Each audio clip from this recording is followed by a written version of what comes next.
News కి స్వాగతం. Promise foundation ఆధ్వర్యంలో కరోనా సోకిన కుటుంబానికి పేదరికంలో మగ్గుతున్న 3 కుటుంబాలకు నిత్యావసరాలు కూరగాయలు పంపిణీ చేశారు.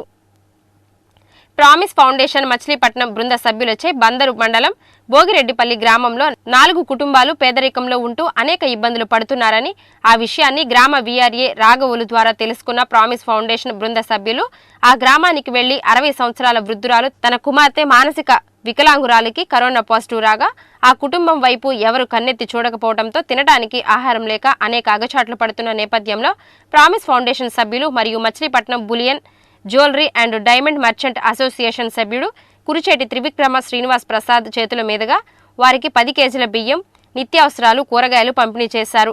అదేవిధంగా గ్రామ శివారులోని పంటచేల బోదె గట్టు మీద నివసిస్తున్న 2 కుటుంబాలకు మతి స్థిమితం కోల్పోయి 50 సంవత్సరాల వృద్ధుడికి నిత్యావసరాలు, కూరగాయలు పంపిణీ చేశారు. ఈ కార్యక్రమంలో ప్రామిస్ ఫౌండేషన్ నిర్వాహకులు వెంకన్నబాబు, సభ్యులు K Venugopalarao, Kuricheti Trivikrama Srinivas Prasad, Bajirao, Dorababu, Mudineni Yesubabu, cooperative president, గ్రామ వీఆర్ఏ రాఘవులు పాల్గొన్నారు. ప్రామిస్ ఫౌండేషన్ కార్యక్రమంలో భాగంగా మచిలీపట్నంలో ఉన్నటువంటి ఈ భోగిరెడ్డిపల్లి గ్రామంలో కరోనా వచ్చిందని చెప్పేసి పేషెంట్ ఉన్నారని, చాలా దుర్భరమైన స్థితిలో ఉన్నారని, వాళ్ళని ఎవరూ పట్టించుకోవట్లేదని చెప్పేసి ఇక్కడ వీఆర్ఏ అనేటువంటి రాఘవుల గారు మా ప్రామిస్ ఫౌండేషన్కి ఫోన్ చేసి మీ వంతు సహాయం ఏమన్నా చేయమని చెప్పేసి మాకు చెప్పారు.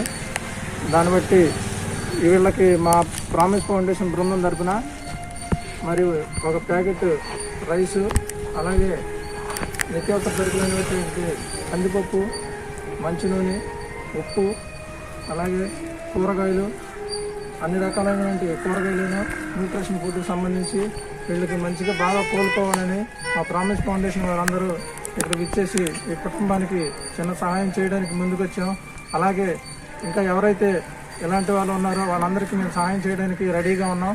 మీరు కూడా మీకు తోచినంత సహాయం, ఎవరైనా ఇబ్బంది పడుతుంటే వారికి కూడా సహాయం చేయమని మా ప్రామిస్ ఫౌండేషన్ బృందం తరఫున తెలియజేసుకుంటున్నాం. అంతకుముందు ఏం చేశారు మీరు? ఏ మెకానిక్? మరి ఇప్పుడు ఎందుకని చేయట్లేదు?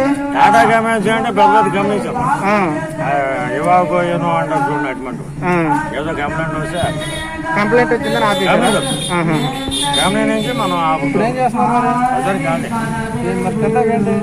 ఇట్లాగే ఎవరో ఉండదు. పొద్దున 2 రోజు జంటలు కూర్చుంటా, సాయంత్రానికి మనకు 12 గంటలు ఇచ్చారు. 12 గంటలకు